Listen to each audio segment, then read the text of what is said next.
अस्सलाम वालेकुम, कैसे हैं आप सब। उम्मीद है आप सब खैरियत से होंगे। अच्छा, आज हम लोग एक्सेल पढ़ेंगे। हमें एक्सेल में कुछ फार्मूलाज पढ़ेंगे, जिसमें फार्मूलाज के लिए मुझे सबसे पहले एक डेटा चाहिए होगा। डेटा के लिए मैं एक डेटा पुट कर देता हूँ, जिसमें मैंने यहाँ पे स्टूडेंट्स के नाम लिखे हैं, उसके बाद सब्जेक्ट्स लिखा है मैंने, उसके बाद एक्चुअल मार्क्स, या स्क्रीन पे देख सकते हैं ये एक्चुअल मार्क्स और ऑब्टेन्ड मार्क्स लिखा है मैंने।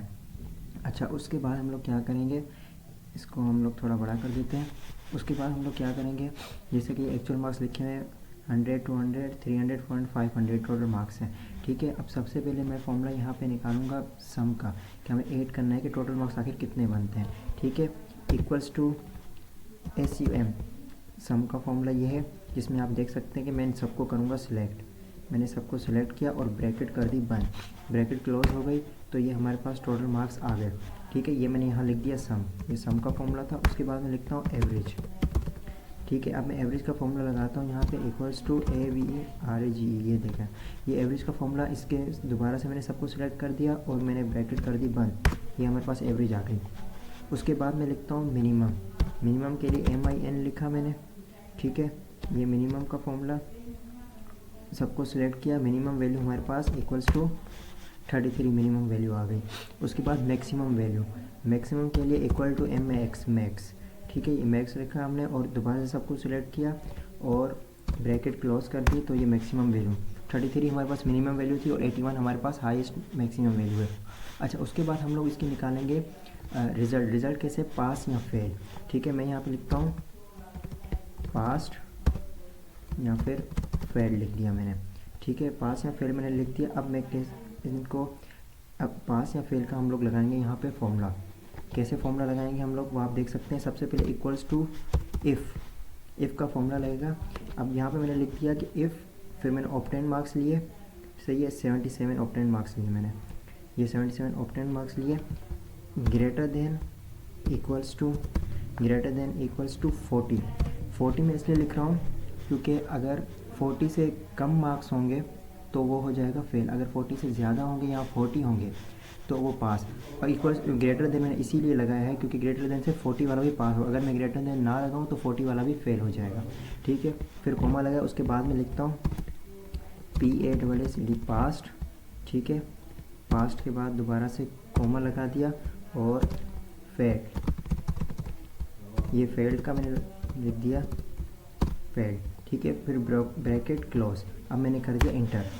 अब ये आ गया हमारे पास पास्ट। अब मैं इसी को ही नीचे करूँगा तो सबका रिज़ल्ट बन जाएगा, हमें दोबारा सब पे फॉर्मूला लगाने की ज़रूरत नहीं है। ये देखें, ऊपर से पास्ट और नीचे फेल। ठीक है, क्योंकि उनके मार्क्स 40 से कम थे। अच्छा, अब हम लोग यहाँ पे ग्रेड लिखेंगे। सही, ग्रेड के लिए फॉर्मूला होगा इफ़ का, इफ़ इक्वल्स टू, सबसे पहले हम लोग यहाँ पे ऑब्टेन्ड मार्क्स रखेंगे, obtained marks greater than equals to, उसके बाद हम लोग यहाँ पे लिखेंगे 80। हम लोग इसलिए लिख रहे हैं कि क्योंकि अब मैं 80, जिसके मार्क्स 80 होंगे उसको मैं A+ देना चाहता हूँ। ठीक है, तो मैं यहाँ लिखूँगा A1 मैंने लिख दिया, उसके बाद कोमा। ठीक है, जिसके 80 मार्क्स, उसके बाद मैं इफ़ से लेके कॉपी करूँगा, इसी फॉर्मूले को सेम कॉपी करके कोमा तक, Ctrl+C, और यहीं पे मैंने Ctrl+V कर दिया, ये पेस्ट हो गया। ठीक है, अब मैं चाहता हूँ कि 80 के बाद जिसके मार्क्स 70 हों उसको ग्रेड होना चाहिए उसका A। ठीक है, फिर दोबारा मैं पेस्ट कर देता हूँ यही सेम चीज़। फिर मैं चाहता हूँ कि जिसके मार्क्स 60 हों उसका होना चाहिए B। ठीक है, B के बाद दोबारा मैं पेस्ट कर देता हूँ। उसके बाद मैं चाहता हूँ जिसके पास 50 हों उसका होना चाहिए C के बाद एक बार फिर से हम लोग पेस्ट कर देंगे। अच्छा, उसके बाद जिसके मार्क्स 40 हैं उसका आना चाहिए D के बाद मैं यहाँ पे लिख दूँगा उसके इसका मतलब कि D के बाद जो रह गए। ठीक है, डी के बाद क्या है, फेल, तो उसके बाद हम लोग दोबारा से लिखेंगे फेल। तो मैंने फेल लिख दिया। अब फेल लिखने के बाद मैं क्या करूँगा कि जितनी बार लिखा है उतने ब्रैकेट लगाऊंगा, ये 1 2 3 4 5, 5 ब्रैकेट लगाऊंगा, 1 2 3 4 5। अब मैं कर दूंगा इंटर, मैंने इंटर कर दिया, देखें ग्रेड बन गया हमारा। अब मैं इसी को ही पूरा नीचे ले आऊँगा तो ये सबके ग्रेड आ गए, ये आपको स्क्रीन पर नज़र आ रहे होंगे। और अच्छा, अब आप देख सकते हैं कि और मज़ीद इस तरह की वीडियोस के लिए चैनल को सब्सक्राइब करना मत भूलिएगा। और नेक्स्ट वीडियो हम लोग उसमें पढ़ेंगे कि पीवीओ टेबल किस तरह बनता है, पीवीओ टेबल के बारे में, डैशबोर्ड के बारे में, इन चीज़ों के बारे में हम लोग नेक्स्ट वीडियो में पढ़ेंगे। जज़ाकल्लाह।